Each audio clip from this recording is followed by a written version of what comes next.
reason we came up with the idea for the community conversation was that the word that kept coming through the news was community. Through COVID, through lockdown, people were starting to re-engage with their communities. However, at the same time as they're re-engaging with their communities and living back in their communities and spending more time in their communities, people are actually locked within their houses. So lots of people were getting on board with FaceTime, WhatsApp calls, doing Zoom pub nights with their mates. Business people are starting to do Teams meetings. So the whole sort of conversations had moved from being real conversations to being digital conversations. However, everybody's still in their own little groups, and there just didn't feel like a platform for communities actually to start having their conversations within the community that crossed over from all the different people that live physically next to each other. People wanted to get together, but there wasn't a platform for them to do it. So that's really where the idea came to put on the first community conversation.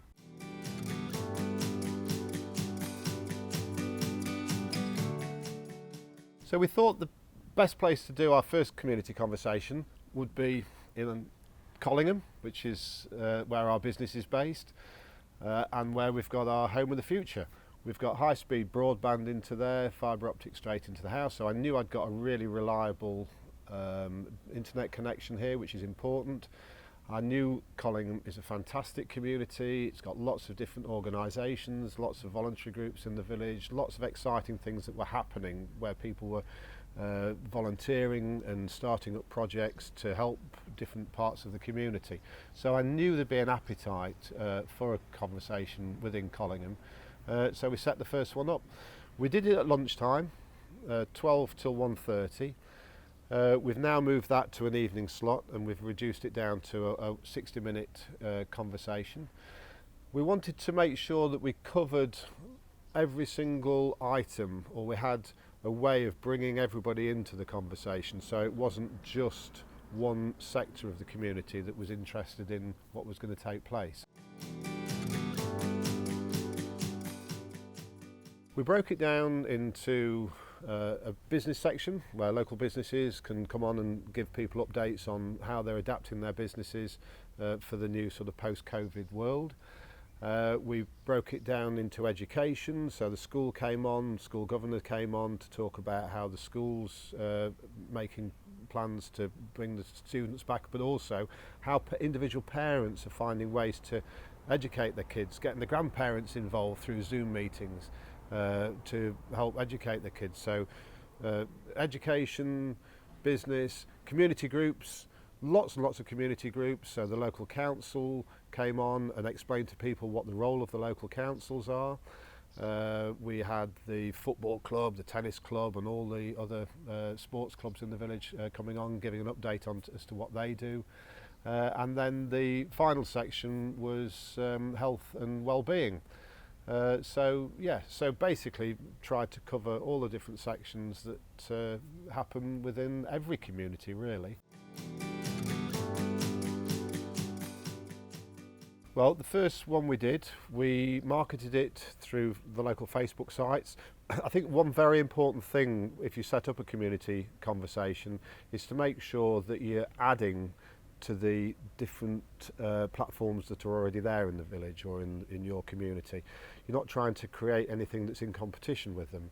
So we weren't going to set up a new Facebook page specifically for the community conversation. There's some very, very active Facebook groups in this community, and there are in most communities. So we basically went out on those and made sure we got permission to post up information about the Collingham Community Conversation on those pages.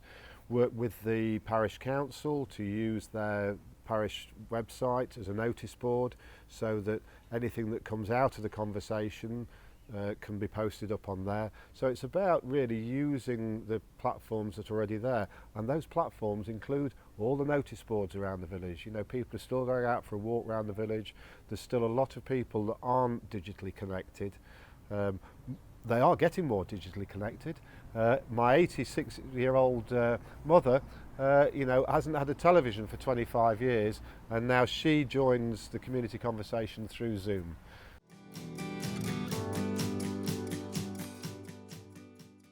I think that is the key to it. Unless to have a proper community conversation, everybody needs to be included. Take a little journey back in time. So if you take life in the community like Collingham and step back in time 100 years, before everybody had cars, before people travelled really anywhere, people stayed much more within their communities, they worked within their communities, and they used to communicate with everybody within the communities. There was more pubs, there were more little shops, there were more opportunities for people to meet up and talk. Gradually, we all got really techie, and we all got cars, and we all got telephones, and we all started to be able to travel away from our communities and work away from them, and that was the new world that we all lived in. And most people then would only come back into the communities for the evenings and for weekends, and so the community started to become a little bit more disjointed. And then you got Facebook, and everybody would say, well, now that's brought all the communities together. But it doesn't really. It allows people to, in some ways, criticise other people on those types of platforms. Some people don't like to join those platforms. But although you do have community versions of Facebook and other social media platforms, a lot of those are used by individual, not physical communities, but you'll have your friends and your group that meet up and on a digital platform, but those people could be living anywhere in the world. So that you're not actually communicating with the people that are physically in your community.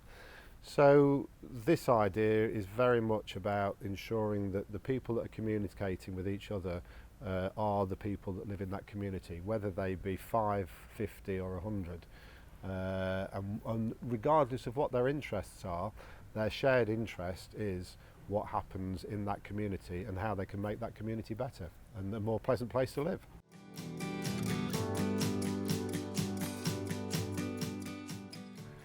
I think the big benefit of it being rolled out nationally is poor old Boris is sat there in Downing Street trying to come up with solutions for us all.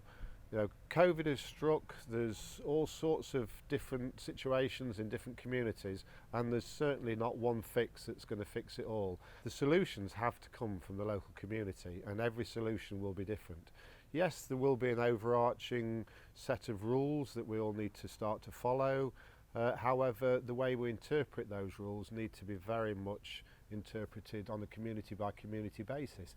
And surely if we've got the information and we're educated enough to work out how we can come up with the right solutions, then it should be the responsibility of us all as individuals and within our communities to come up with the best way of dealing with it, which makes our lives more enjoyable because we're not being constrained by rules that weren't really put in place for our community. They were meant more for somebody living in the middle of a city. So I think that's the other important part of this, is that we've got the answers within our community rather than having to sit there and rely on somebody else giving us the answers. So that's, I think, quite an important part of it, really.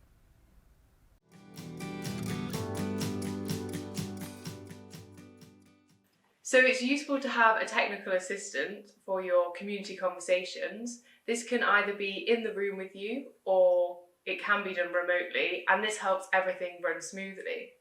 So the video calling platform that we use is Zoom, which is really easy and simple to use.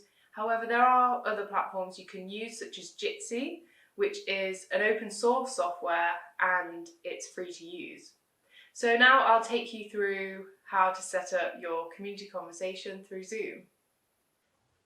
First of all, you'll want to get the Pro account with Zoom, as this allows you to have up to 100 participants and the meeting doesn't get capped at 40 minutes. So a few days before your community conversation, you can schedule the meeting. So you just do this through the Zoom website and you click on Schedule a Meeting. Then for the topic, we usually just call ours Collingham Community Conversation. And then in the description, you can enter the running order of what will happen in your community conversation so that participants will know. For the when, you just simply select the date and the time, and then you can also put in the duration. For registration, you can click required, and therefore you'll know a roundabout figure of how many people are going to turn up to your community conversation. You can click off require meeting password, as this just makes it more difficult to enter the Zoom.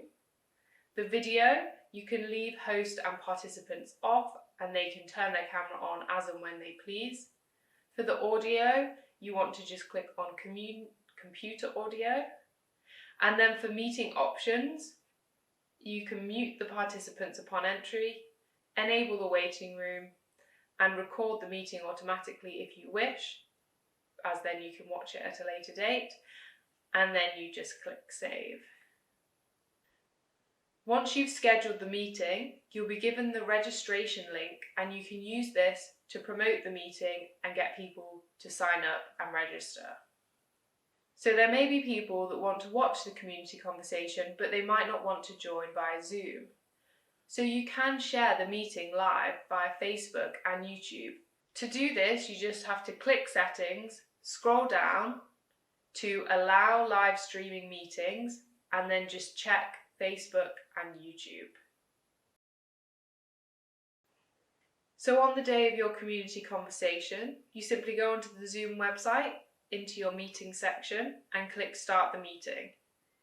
This will bring up the meeting. However, any participants joining the meeting will be put into a waiting room, and they will stay there until you admit them. What we like to do is share a holding screen so that once we do admit everyone into the meeting, they can see the agenda. This is a good time to share to Facebook or YouTube, and to do this you simply click the three little dots and you can share on Facebook or YouTube from here. So it's best to have everyone's microphones muted during the community conversation to allow for better sound quality for those speaking. Once someone is ready to speak, you simply just click unmute. Another great feature of Zoom is the chat box. So you simply click chat, and you can either send messages to everyone, or you can choose to send messages to a specific person. This is a great place to share information.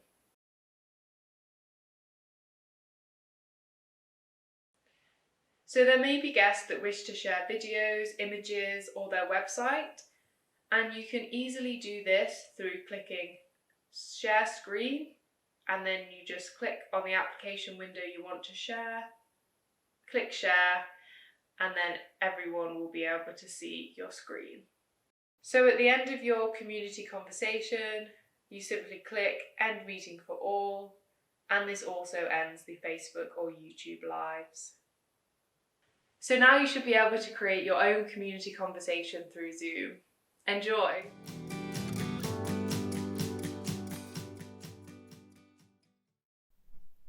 So, just to talk you through the full setup, as if I'm the host of the community conversation, I've got my laptop in front of me here, and I've got that on speaker view, so I can see whoever's talking, they're coming up on my screen. I've also got a secondary screen. This isn't essential, but is really useful. We're using a TV screen here, but you could just have another laptop by the side, and by having this on the gallery view, this means that I can see everybody else who's in the meeting, and that really helps to know whether the next person who's coming on to speak is already in that meeting, and helps me stay organized. So in terms of the microphone, we're using a Lavalier microphone, and we'll link that in the description. We've got that plugged into the Mac via a splitter. So we've also got a speaker plugged into that splitter, as they both have to have something plugged into them in order for the Mac to detect it and to make the microphone work. Okay, so if you are doing a community conversation, you really don't need a big camera, big lights. You just need to use a bit of natural light, maybe in the kitchen. Be conscious of your background. If there's anything you don't want in shot, just clear the background. Just use it like you're doing a selfie, but bear in mind it's a moving picture, and be conscious not to dip out of frame, and make sure your microphone is clear and concise.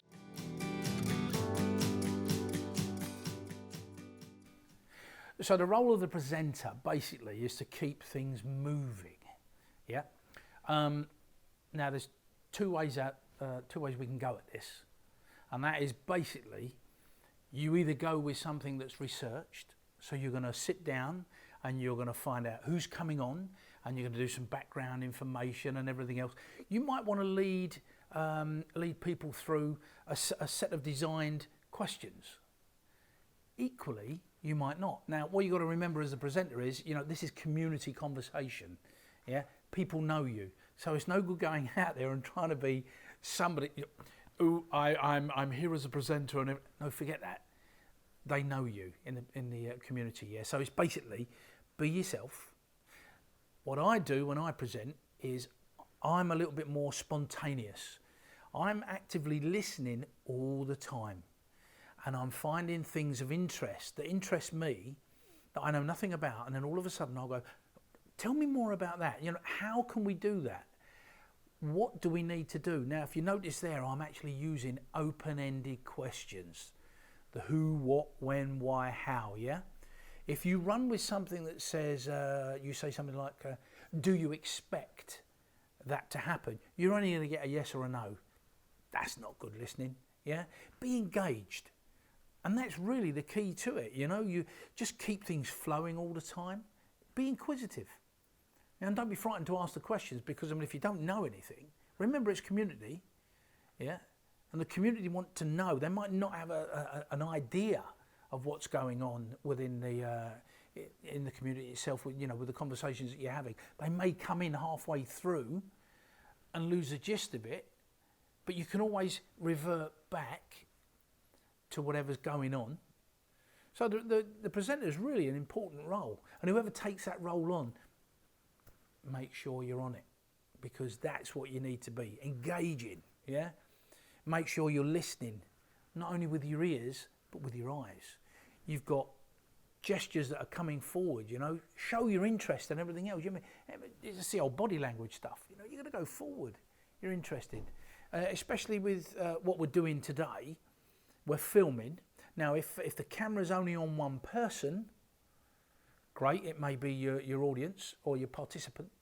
But if it's you need to be a little bit animated, I believe, And that way, what's happening is people can see you nodding and smiling, and this face is telling everything. Because when you're on your computer, we're in a medium close-up. It's about there. Yeah, unless you set yourself further back when you go to a medium shot. All right, it's obviously a lot further down, which is the middle of the belly button up above the head. Yeah, so there are certain things that you need to look at there as well. When you're starting to put your community conversation together. But basically, have fun. Try not to be boring. End of. You become boring, people, they'll be boring. They'll go to sleep. So keep them engaged.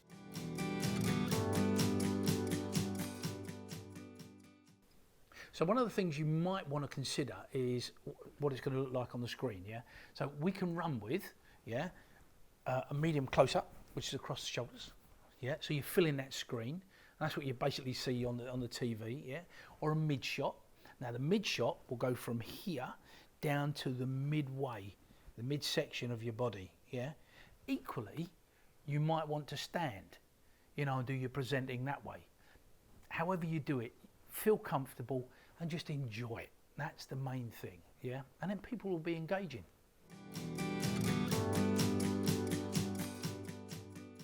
The COVID-19 situation has brought people back together in a way that I don't think we've seen for generations. Whereas prior to lockdown, most people would travel away from their communities, getting stuck in traffic jams, getting crammed into trains, tubes and buses. We've all been forced back into our communities. And you know what? A lot of people are starting to enjoy it. People are, however, at the moment, they're stuck in their homes, and therefore it isn't easy to have a physical conversation like we used to have pre-COVID-19. So the community conversation gets information flowing around the community in a way that gives people within that community an opportunity to learn more about how their community works, who does what within their local community groups and businesses. It's also a platform for discussing ideas that can improve the local community. The community conversation is designed to be interesting and relevant to everyone living within the community. And to start up your own community conversation, you need to get some help from other people with other skills, and you'll be amazed at the skills that there are around your community. For instance, my next door neighbour happens to be an Emmy award-winning photographer. Because he spends most of his life travelling overseas and around the world, filming massive sports events, I very rarely used to bump into him. Get forced back into your community, forced back into your house, you start to realise the skills that you've got around you. And I think everybody will find that within their community there is some amazing people with some amazing skills. So bring together some of those people, technical people, people that are able to present, people that have got ideas, business people, and get people talking to each other. And then that's a great catalyst for getting your community up and going and really powering your community forward.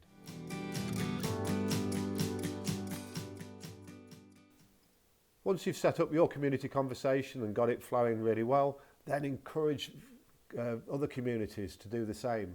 Other communities that you're either connected to locally or people that you know that could be across the other side of the country. Persuade them to set up their community conversation. And the more we can grow this network of community conversations taking place, the more we can make our communities fantastic places that people want to live in and want to enjoy spending more time in, because that's what we're going to be doing over the coming years.